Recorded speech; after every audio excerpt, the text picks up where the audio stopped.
Életmód rovatunk támogatója a Bionektár. Elméletileg az nem jó, hogyha egy műsorvezető önmagáról mesél, de most mégis annyit el kell mondanom, hogy amit én gyűlölök, az a hideg és a víz. Ezzel szembegyőző viszont önként, és akár még mondhatjuk, hogy dalolva is vetette bele magát a Dunai habokba, így december végén. Mi az, ami erre ösztönöz egy ember? Tehát, hogy honnan jön az ötlet, honnan jön az ihlet arról, hogy magának be kell menni abba a hideg jeges vízbe? Igen, abszolút megértem Katalint. Embereknek a legnagyobb félelme a hideg víz, egyik legnagyobb fájdalom is. Én is ugyanígy voltam vele, világéletemben utáltam a hideget. Nyáron is a légkondit 27 fok alá már nem bírtam ki, hogyha hidegebb volt. Egészen addig, amíg egyszer csak egy barlangba meditáltam, és az egyik ilyen meditáció által teljesen egyedül voltam a vak sötétségben, teljesen egyedül, teljes rendben, teljes sötétségben, és ott próbáltam ezekkel a filmekkel szembenézni. Majd aztán ott tűnt föl nekem, hogy egy barlangban baromi hideg van, főleg, hogyha az ember nem mozog és egy helyben ül, és akkor próbáltam magamat valahogy melegíteni, különböző technikákkal, vizualizációs technikával, bioenergiát áramoltattam, valahogy megpróbáltam megoldani, és akkor kijöttem a barlangból, és ott mondta a meditációs vezetőm, annyira el voltam fagyva, hogy nem bírtam írni egy SMS-t, tehát nem mozogtak az ujjaim, erre megszólt a vezető, hogy a hideg csak egy gondolat. Aha, kösz neked, de nem vagyok én jogomester.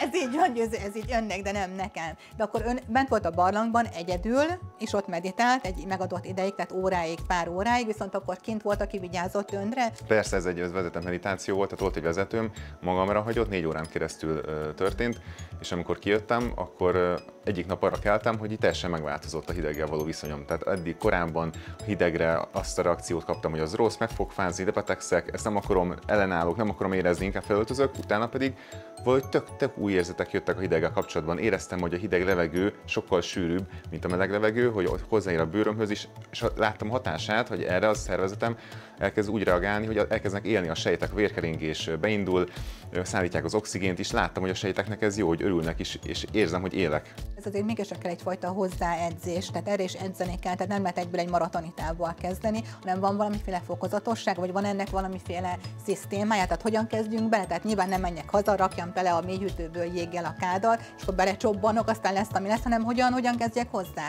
ha szeretném jól csinálni. Persze, itt érdemes betartani a fokozatosság elvét, otthon a hideg zuhannyal már bárki elkezdheti, de amikor már hideg vízbe megy, akkor érdemes olyannal végezni, aki már ebbe gyakorlott. Vannak olyan szabályok, hogy persze olyan vízben megyünk, ahol még leér a lábunk, akkor társaságban csináljuk ezt, és a fokozatosságra figyelünk. Tehát kezdetben 1-2 perc az bőven elég bárkinek, bírja is bárki, tehát vannak köztünk, most szilveszterkor 82 éves hölgy volt, aki a legidősebb akkor vannak volt. Még esélyeim nekem is önnél ezek szerint. Így van. És akkor ezzel a fajta szemlélettel akár egy egész életmódváltás is együtt jár. Tehát akkor ahhoz, hogy egészségesebb tudok lenni, lejjebb megy akkor a vérnyomásom, a vércukorszintem, akár fogyni is lehet ezáltal, hiszen jobb lesz az anyagcserém is, gondolom. Persze, mert ráadásul ez vékony barna zsír termelődik, amikor remegés az ember elkezd megni, mert ez is hőtermelés, ez egy nagyon egészséges folyamat, csak sokan félnek. Amikor ez a vékony barna zsírréteg termelődik, ami nem a sárga zsír, tehát nem lehet látni, bőrfelület alatt helyezkedik el, és az például glükózt eszik meg, azzal táplálkozik, tehát kalóriát éget el.